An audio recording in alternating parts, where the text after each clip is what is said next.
Bueno, ¿qué tal? Buenos días. Me toca, con gusto, hacer la introducción del siguiente proyecto, titulado, con un título bien largo, Construcción de un marco general y su correspondiente plataforma de software para la generación de información estadística a partir de datos disponibles en la web, incorporando tecnologías de Big Data. Es casi un abstract, en efecto. Y este proyecto y la presentación está a cargo del doctor Hugo Estrada Esquivel. Él es doctor en informática por la Universidad Politécnica de Valencia, en España, y doctor en informática y telecomunicaciones por la Universidad de Trento, en Italia. Actualmente es investigador de la Dirección Adjunta de Innovación y Conocimiento de Infotec. Es líder del Laboratorio Nacional de Internet del Futuro, que aloja la única instancia del ecosistema de innovación y conocimiento FIWARE fuera de Europa. El doctor Estrada es coordinador de proyectos europeos en la convocatoria H2020, con colaboración de centros de investigación en México y Europa, y es miembro del Sistema Nacional de Investigadores y tiene como líneas de investigación datos abiertos, Big Data, cómputo en la nube e Internet de las cosas. Híjole, de repente me dan ganas de hacer introducciones, pero mejor le dejo la palabra para mantenernos en tiempo. Por favor, Hugo. Sí, muchas gracias, Alfredo, por la introducción. Como comenta Alfredo, pues el título del proyecto está bastante largo, casi parecía abstract. La verdad es que lo hicimos cuando teníamos medianamente conocimiento de lo que era Big Data y este tipo de tecnologías que presentamos ahora. Y el proyecto, pues básicamente tiene un objetivo muy claro, que era poder utilizar toda la información que estaba disponible en la web en general, o sea, para poder utilizar esa información, analizarla y complementar la información estadística de INEGI. Entonces, una de las cosas que hemos estado oyendo durante esta mañana es las fuentes de información, que siempre son un problema, generalmente por la carencia, y aunque en este caso estamos un poco al contrario. Lo que tenemos es una enorme cantidad de información almacenada en la web y en redes sociales, y el objetivo era un poco poder sacar, ir desmenuzando información que encontrábamos en la web y en redes sociales para poder tener información que fuera de utilidad para INEGI. ¿Doy con este? Hacia la derecha. Sí, entonces esa es un poco la agenda de la presentación. Voy a pasar muy rápidamente. Es una introducción con la parte que habíamos visto en el seminario pasado, que fue la parte teórica del proyecto. La segunda etapa, que consiste en el desarrollo de una plataforma software, que es la que vengo a presentar ahora. Los fundamentos teóricos de esa segunda etapa fueron pequeños, pero bueno, significativos: la arquitectura y las fases de la plataforma. Entonces, en la primera etapa del proyecto, lo que nos dimos a la tarea fue hacer un poco esa recopilación de información de todo lo que había a nivel de técnicas para hacer análisis de información en la web, tanto de obtención como posterior análisis. Y pues nos encontramos un mundo en que empezamos a ver que teníamos que desglosar un poco, teníamos que empezar a trabajar un poco con este esquema de dividir la información. Entonces generamos dos cosas: un modelo conceptual que da como que las bases teóricas de por qué es importante utilizar información en la web y de todas las técnicas que hay para utilizar Big Data en este caso, y después un modelo de operación, que ese modelo de operación, como lo comentaban en la presentación pasada, es un poco esa guía procedimental que te dice cómo tienes que utilizar las técnicas para poder atacar un problema específico con la web y generar algún tipo de información que complemente algún indicador. Y posteriormente, pues, toda esa información conceptual que generamos, fueron una cantidad bastante grande de documentos, lo que dio origen es una plataforma de software que implementa esas fases que determinamos que deberían existir en los proyectos de Big Data, que son básicamente estos, ¿no? Son análisis del problema, extracción de datos, preprocesamiento, almacenamiento, minería y visualización.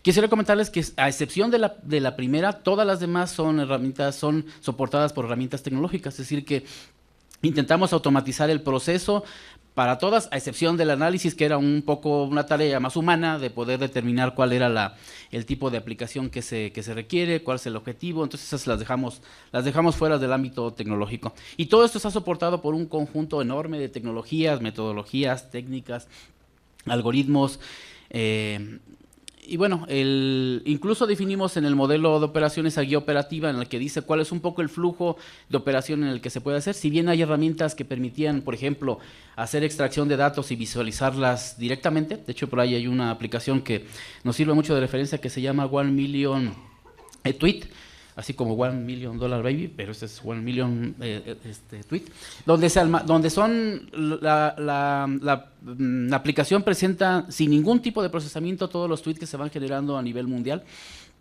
Es impresionante porque da una idea de cuánta cantidad de información producen los usuarios. En nuestro caso no queríamos hacer tanto esto, queríamos hacer un mecanismo que no permitiera visualizar directamente de la abstracción.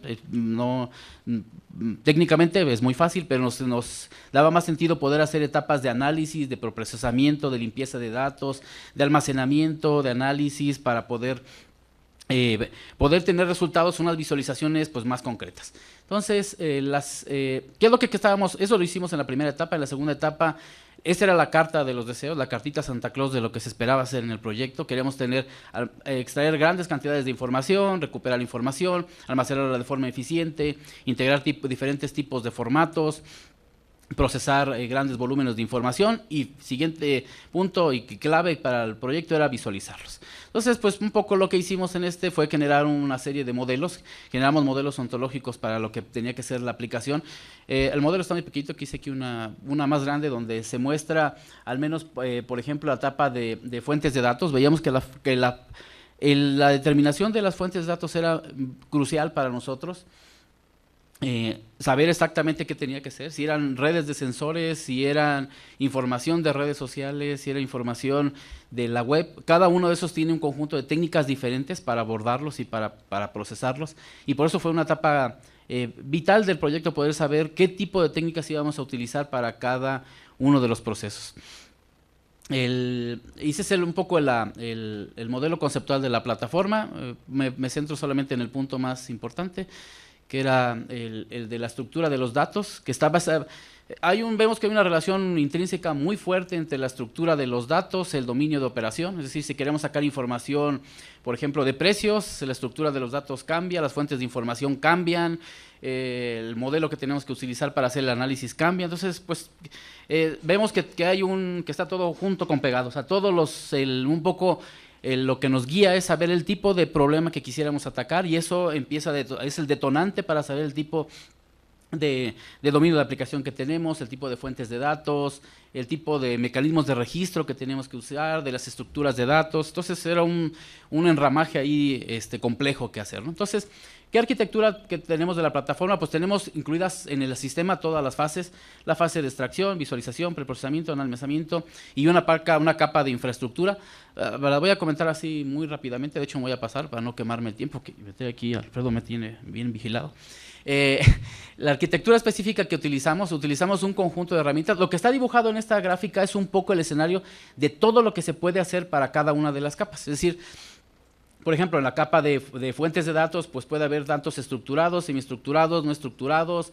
En las capas de ingesta puede haber por batch, por streaming. Entonces, lo que está puesto en la gráfica es un poco lo que existe en el panorama así a nivel mundial y en el estado del arte, lo último que existe para hacer cada uno de esos temas. Y lo que está marcado en negrito es lo que utilizamos nosotros. Es decir, por ejemplo, utilizamos datos semiestructurados, utilizamos datos no estructurados, utilizamos información de redes sociales, hacemos análisis de textos en lenguaje natural, sin ningún tipo de procesamiento.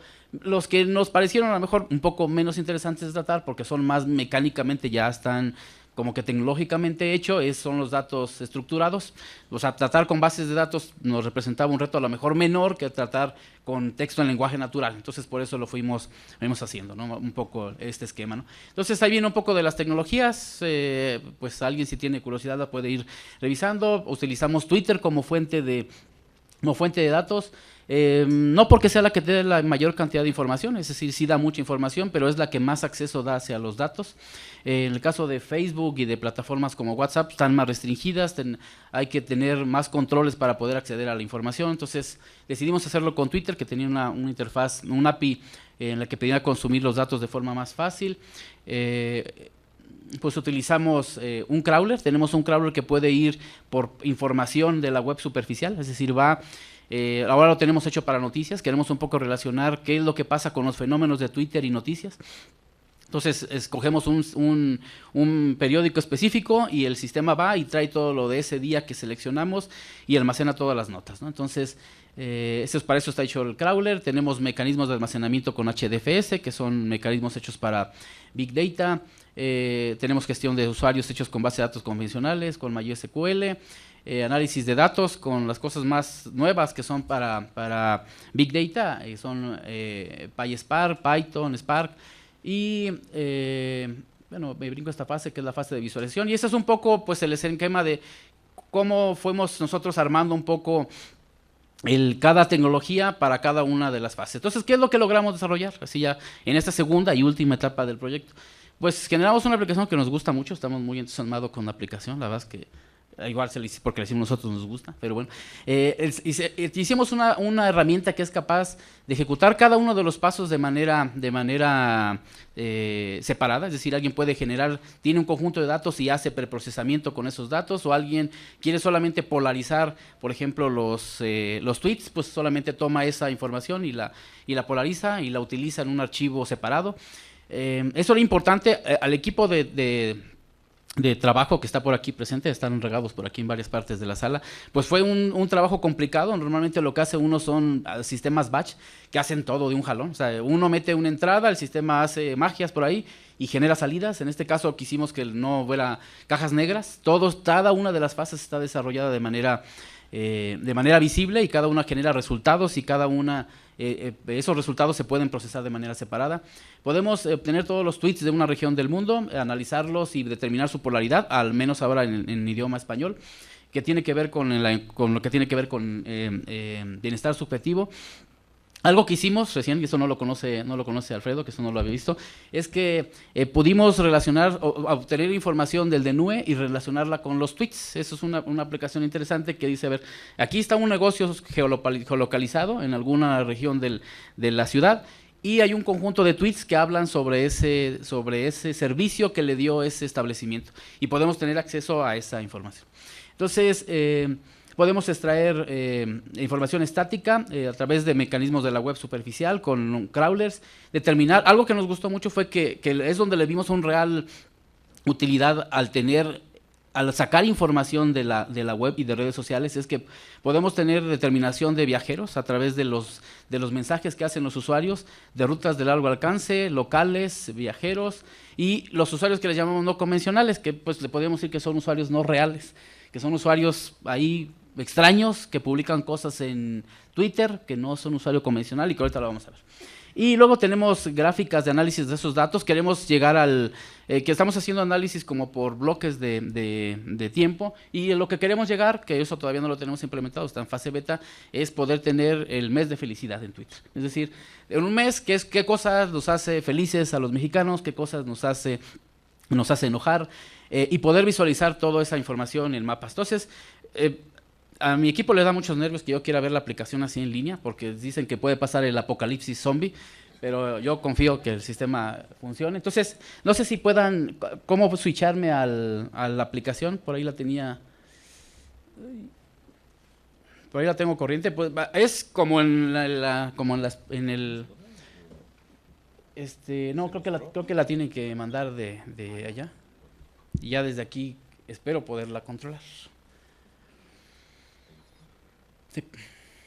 Aquí ya la veo, pero creo que falta mandarla a la pantalla, ¿no?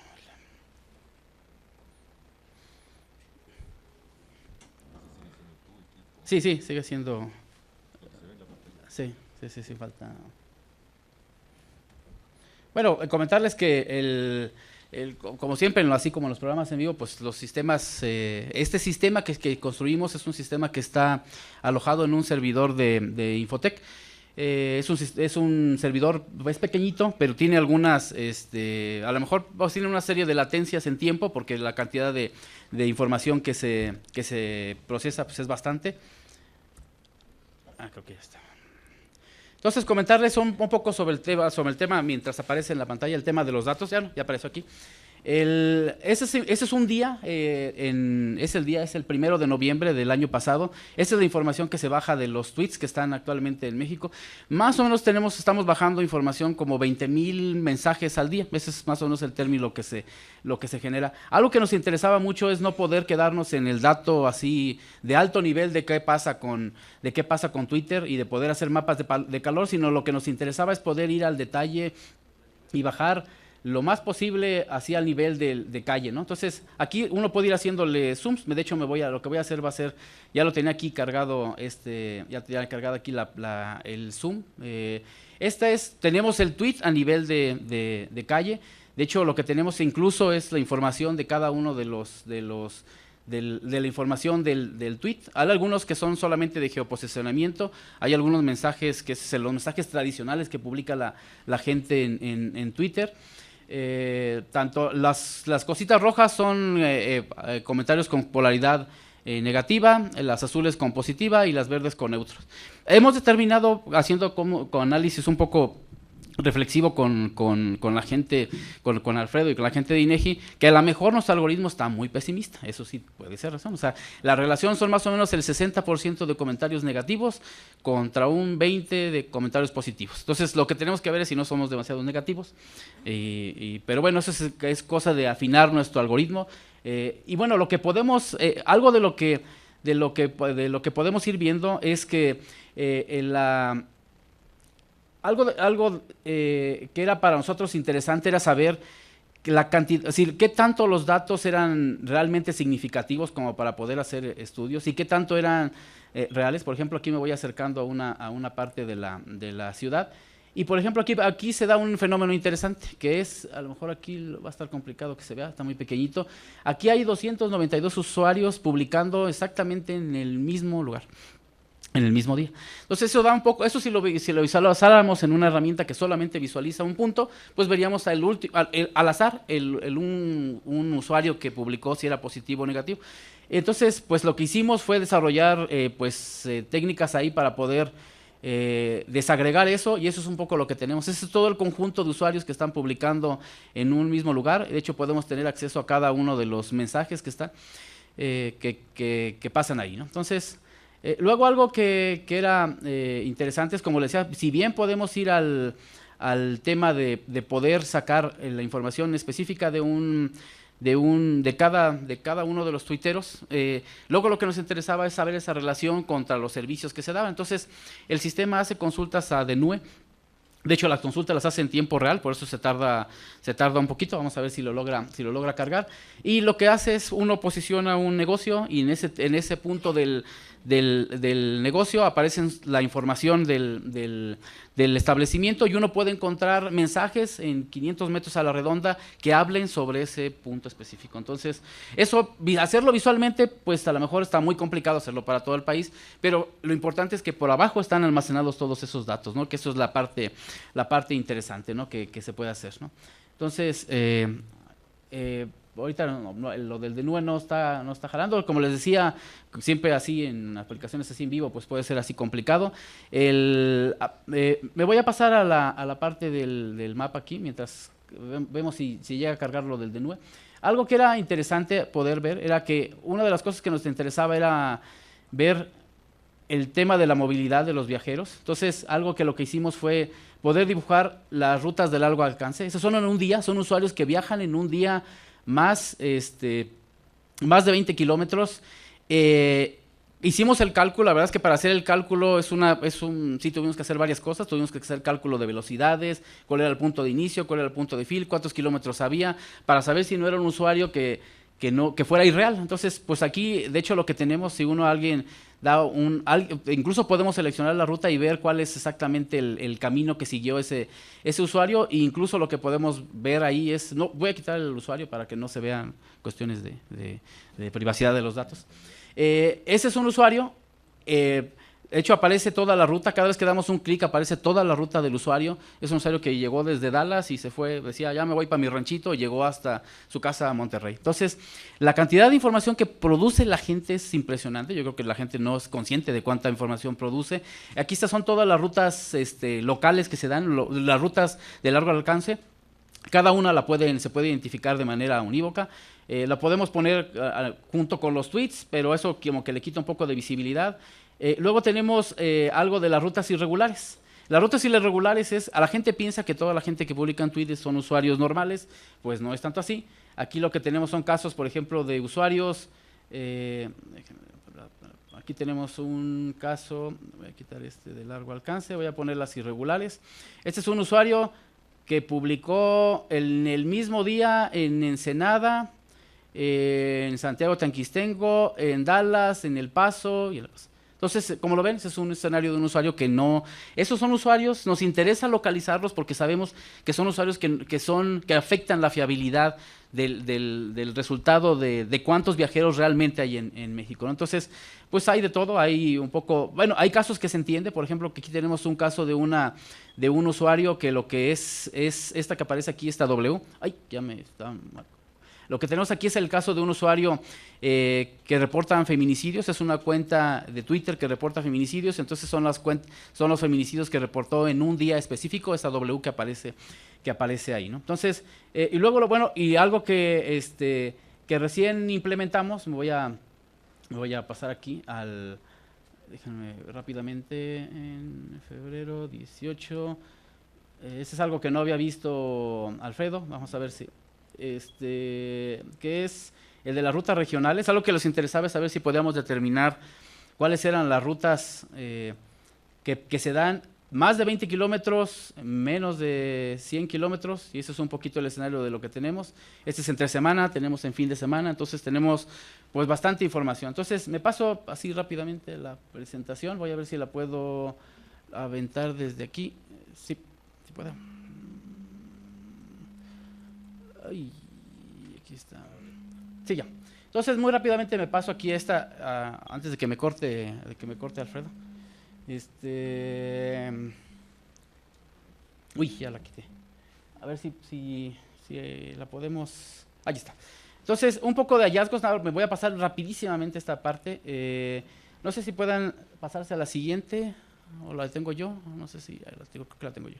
Algunos hallazgos que hemos determinado utilizando la plataforma es, uno, de qué tan fiable era la información que podíamos obtener a partir de Twitter, y pues nos encontramos era de que sí existe una cantidad importante, más o menos significativa, de usuarios que tienen comportamientos no habituales, que no son cuentas de Twitter que están compartidas, entonces que no dan información real. Por ejemplo, este caso es un caso interesante, este es un usuario de la Ciudad de México que publicó en todos esos lugares, una de las aristas representa un lugar con muy pocos minutos de diferencia en la Ciudad de México. Entonces uno dice, pues es un usuario que realmente no lo podemos contar como un usuario que sea viajero, ¿no? Es un usuario que seguramente se presta en las cuentas, ¿no?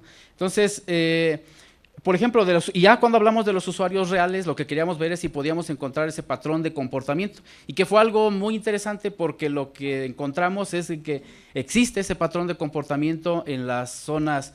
Este es el patrón que encontramos de movilidad de los tweets en la Ciudad de México, es decir, son usuarios que están publicando en diferentes días, diferentes tipos de usuarios en diferentes lugares, y que lo que crean es, yo le digo a la gente que trabaja conmigo, es la estrella polar de Limbo, no sé si alguien vio esa caricatura, y lo que tienes ahí es una crucecita que se forma invariantemente día con día que lo vemos. Son martes, está el miércoles, está el jueves, está el viernes, está el sábado, está el domingo, se sigue formando la misma patrón de movilidad de los tuiteros. Entonces, eso lo que nos da, y un poco hablando aquí con este mapa de calor, lo que tenemos un poco representado esa cruz, es... estos son los usuarios, ese es el patrón de movilidad regional. Este es el que pasa los fines de semana, donde la gente se va a Cuernavaca, donde yo vivo, a pasar vacaciones. Hay un montón de flujo hacia Cuernavaca, hacia Toluca. Entre semana hay menos, pero aún así está. Aquí está Puebla, este es Puebla y Tlaxcala. Entonces se ve ahí como también existe un flujo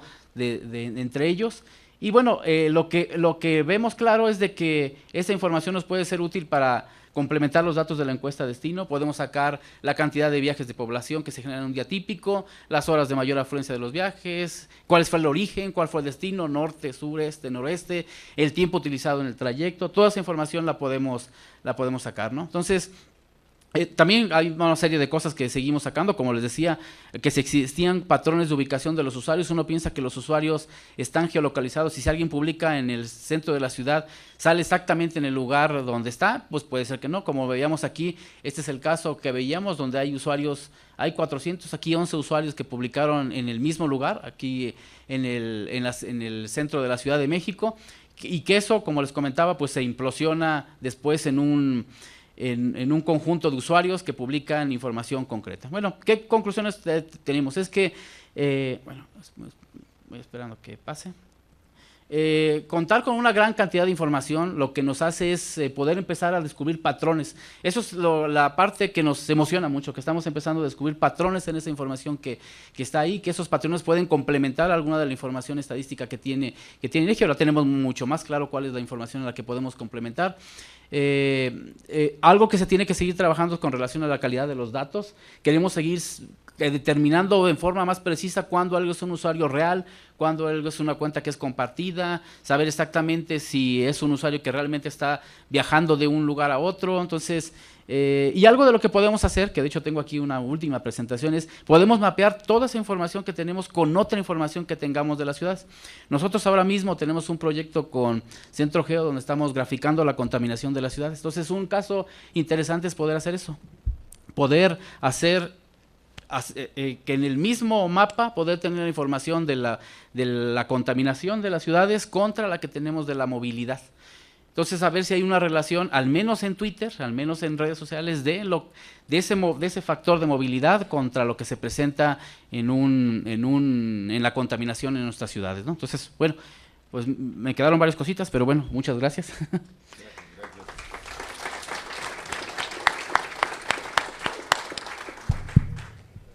Bueno, y abrimos, por supuesto, para preguntas. Allá veo una, de aquel lado, dos.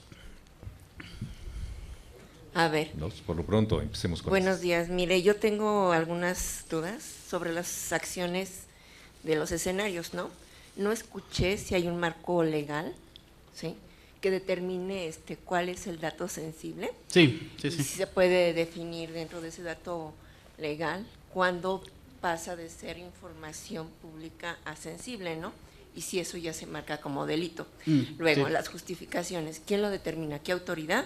Y también bajo los esquemas de, por decir, hemos manejado el catastro y todo esto, mapas, lo que es la cartografía y todo, o sea, saber realmente quién va a manejar, porque si no, se escucha muy bonito que está uno en el limbo y que todo uno puede ver, pero también hay que ver de qué lado está la pelota. Sí. ¿Es para crecer o para otra situación? Porque a mí me parece, no los pinto muy bien, pero el dato sensible en México es muy importante porque sí. somos un país que, así como hay la Secretaría aquí y allá, todo es sensible. Sí, entonces, sí, claro. Sí, de hecho era un punto que analizábamos con la gente de INEGI, que eso es un tema. Nosotros planteamos que la herramienta que se está construyendo es una herramienta de consumo interno y que la información sea para la generación de estadísticas. Abrir la aplicación, eso tiene sus implicaciones. De hecho, lo hemos comentado muchas veces, alguien puede hacer el mapeo viendo, utilizando los algoritmos que tenemos de alguien, cuándo va a trabajar, dónde va a comer y dónde está en su casa. Entonces, si es información que es información sensible, que está sujeta a los términos de privacidad de la información. De hecho, la información toda tendría que ser anónima. Cuando saquemos los resultados sobre las rutas, sobre los usuarios, toda tendría que ser anonimizada. Y más bien, más que darnos al dato, necesitamos nosotros, eso es cierto, el dato crudo, real, de la localización del usuario para saber si es el mismo usuario que está viajando de un lado para otro. Pero luego tenemos que hacerlo anónimo para no saber quién es ese usuario que está haciendo ese recorrido o que está publicando tal información. Entonces, sí es un tema que lo que nos ha preocupado mucho. Sabemos que la aplicación como les comento, no se puede abrir así al público porque sí tiene sus implicaciones de seguridad, ¿no? Entonces, Es algo que tenemos que seguir discutiendo. Es nuestra siguiente reunión que tendremos sería precisamente para ver cómo, qué nivel de visibilidad van a tener los usuarios sobre los resultados de la aplicación de la herramienta y no tanto del uso de la herramienta. ¿Sí? De acuerdo. Sí. Sí. Gracias. ¿Había alguien más por acá? Sí, buenos días. Rocío Mondragón del Poder Judicial de la Ciudad de México, aunque creo que ya en parte me respondió la duda que me surgió. Evidentemente los alcances del Big Data son pues realmente incalculables y por eso la duda que me surgía era en cuanto a los alcances de quienes iban a tener la posibilidad de usar esta herramienta y las utilidades, porque evidentemente en cuanto a utilidades ya lo mencionó, tan solo para cuestiones de seguridad y seguridad nacional pues serían infinitas, ¿no? Pero bueno, no sé si hubiera más precisiones en cuanto a los usuarios de esta herramienta y las utilidades que se les van a dar. Sí. Un poco también comentar que es un tema que hay que aclarar, que la información que obtenemos para el sistema, toda esa información abierta, es esa información pública que dan los usuarios a través de las APIs de Twitter. Tal vez la gente no sea consciente. De hecho, cuando firmas, o sea, cuando usas Twitter, pues dices que tus datos sean públicos. De hecho, esos datos los podemos obtener nosotros y cualquier otro usuario que haga acceso a las APIs de Twitter. Entonces, no es información que vayamos así por ella, así de forma, así como por abajo, ¿no? Sino que lo estamos obteniendo directamente de la información pública que será. En el caso de la información que obtenemos del crawler, siempre son informaciones que son obtenidas de páginas que son accedibles a través de links, es decir, que son páginas públicas. Originalmente estábamos incluso pensando, estábamos incluso desarrollando crawlers que iban a lo que se conoce como la web profunda, pero en ese caso ahí hacíamos sistemas que simulaban un clic del usuario, pero empezamos a ver que era casi como la persona que hace alguien que le da un captcha y que quiere entrar a la página. O sea, ya los aspectos de privacidad se empezaban a volver más oscuros. Entonces decidimos no hacerlo y solamente tenemos información pública en el sistema. Lo que sí hacemos estudios que seguramente nadie más hace, de poder seguir a un usuario, o sea, de poder tener la información de ese usuario, ¿no? Y algo de lo que nos interesaba era poder que esa información realmente complementara la información que se tiene con los indicadores duros. Sabemos que la información que viene de redes sociales y de la web es complicado que se vuelva un indicador por la calidad de los datos, ¿no? Se necesitaría trabajar muchísimo para poder delimitar exactamente y decir, este es un dato correcto, como el que se obtiene con una encuesta, por ejemplo, o con un indicador, ¿no? Que tienes un dato más claro. En nuestro caso, el término de la calidad de los datos siempre es complicado, pero nos da una idea, por ejemplo, lo que comentaba, ¿no? Ahora podemos sacar información del DNUE, de los 5 millones de establecimientos que están registrados en México, dibujarlos y poder ver cuál es el nivel de satisfacción de la gente contra eso. Algo de lo que nos interesa es saber, por ejemplo, en las rutas. En las rutas locales no solo nos interesa complementar los indicadores de la encuesta de origen-destino, sino saber quiénes son la gente. Como sabemos, la polaridad del tweet, si es positiva o negativa, de origen y del final, si la gente, lo que hemos determinado es que normalmente, pues, y eso es lo más o menos lógico, que la gente que sale de la ciudad, la gente pone un tweet, está enojado, sale y generalmente está contento. Y al revés, está contento, y su primer tweet en la ciudad es un tweet de que está enojado. Entonces, vemos que los que hacen transbordos locales, la gente que hace movimientos locales es gente que está más enojada que la gente que hace rutas de largo alcance, que son gente que publica más cosas positivas, ¿no? Entonces, también queremos llevarlo hasta los extremos de ver hasta dónde podemos llegar con esta información para lo de bienestar subjetivo. La verdad es que hasta ahora no nos hemos puesto, a lo mejor un poquito a propósito, nosotros con cuestiones de seguridad, que de las aplicaciones que puede tener nuestra aplicación para cosas de seguridad, porque estábamos muy centrados con las aplicaciones para INEGI, ¿no? Sabemos que las tiene y que están ahí latentes, ¿no? Pero bueno, al menos ahora no las hemos contemplado, ¿no? En efecto. ¿Alguien más? A ver, por favor. Eugenia Gómez Luna de INEGI. Pues muchas felicidades por la investigación que obviamente puede representar una herramienta más para mejorar la calidad de nuestros datos, de tal manera que usar estas herramientas novedosas, innovadoras, pues resulta muy estimulante ver que estamos avanzando en ello. 2 preguntas. Cuando se habló de la vinculación de los twitters con DNUE, surgieron muchas esferitas rojas. Entonces, me gustaría saber qué criterios se utilizaron para calificar los 3 colores que están mapeados. Sí. Y esa es una pregunta. Y la otra, también se mencionó que era posible determinar quién estaba reportando un feminicidio. Y me gustaría también conocer cuál criterio o con qué elementos se puede definir esa situación. Sí, bueno, gracias. Contesto la primera, que es la segunda, que es la más fácil. La página que les enseñaba era el diagramita ese, era de una cuenta de tweet que lo que hace es publicar feminicidios. Entonces lo que hace es poner la nota, o sea, dice aquí hubo un feminicidio, no necesariamente tiene que ser de ese mismo día, o sea, puede ser un feminicidio que haya pasado en días anteriores, y pone el dato. Entonces, por eso esa cuenta nosotros la tenemos como una cuenta que no, para nosotros era una cuenta, de hecho no la analizamos, sino que solamente la vimos como que no era un usuario normal, es decir, que no es un usuario que se está desplazando de la ciudad de Cuernavaca a Acapulco, a otra ciudad, sino lo que era es que era una cuenta compartida.